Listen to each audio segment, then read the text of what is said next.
চীনের সাথে কথা হয়েছে, তারা 1500 সিটের একটা হল নির্মাণ করবে। প্রায় 3 কোটি টাকার ইনস্ট্রুমেন্ট বিশ্ববিদ্যালয় মেডিকেল সেন্টারে খুব দ্রুত নিয়ে আসা হবে। ইতিমধ্যে কেনা শুরু হয়ে গেছে।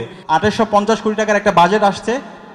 আবাসন সংকট যেন না থাকে সেটার জন্য রেগুলার খাবারের মান যাচাই করা এবং খাবারের দামটা যেন সুলভ মূল্যে থাকে সেটার জন্য আমরা কাজ করছি। সলিমুল্লাহ মুসলিম হলের আপনাদের যে ক্যান্টিন আছে সেই ক্যান্টিনের অবকাঠামোগত উন্নয়নের কাজ শুরু হয়েছে। খাবারের মান যেন ভালো থাকে সেটার জন্য আমরা একটা কমিটি করেছি। রেগুলার খাবারের মান যাচাই করা এবং খাবারের দামটা যেন সুলভ মূল্যে থাকে সেটার জন্য আমরা কাজ করছি। এবং খাবারের মধ্যে যেন ভর্তুকি দেওয়া হয় সেটার জন্য আমরা বিশ্ববিদ্যালয় প্রশাসনের সাথে কথা বলেছি, আমরা আমাদের অ্যালামনাইদের সাথে কথা বলেছি এবং আমরা খুব দ্রুত সময়ের মধ্যে আমাদের এই খাবারের মানটা যেন একটা শিক্ষার্থীদের সুলভ মূল্য হয় সেটার জন্য আমরা কাজ করবো ইনশাআল্লাহ।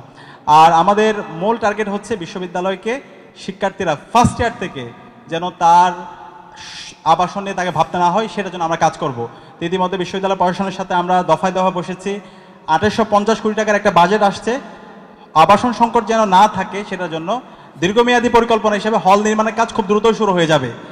ইতিমধ্যে আমরা চীনের সাথে কথা হয়েছে, তারা 1500 সিটের একটা হল নির্মাণ করবে। এর বাইরে আরও 4টা হল নির্মাণ হবে, সেই কাজ চলমান আছে।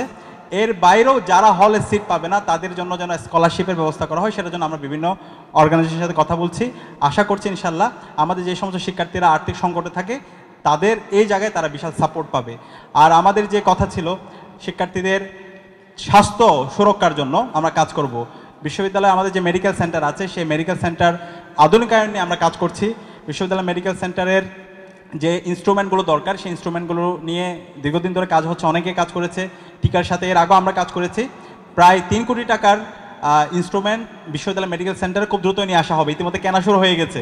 অ্যাম্বুলেন্স থেকে শুরু করে যে যে ইনস্ট্রুমেন্টগুলো লাগে, যেগুলো আপনারা বাইরে করান সেগুলো এখন বিশ্ববিদ্যালয় মেডিকেল সেন্টারে আপনারা আপনাদের ট্রিটমেন্ট, আপনাদের যে পরীক্ষা সেগুলো করাতে পারবেন। এবং পর্যাপ্ত যেন মেডিসিনের ব্যবস্থা করা হয় এবং ওখানে যেন পর্যাপ্ত ডাক্তারের ব্যবস্থা করা হয় সেটা নিয়ে আমরা কাজ করছি।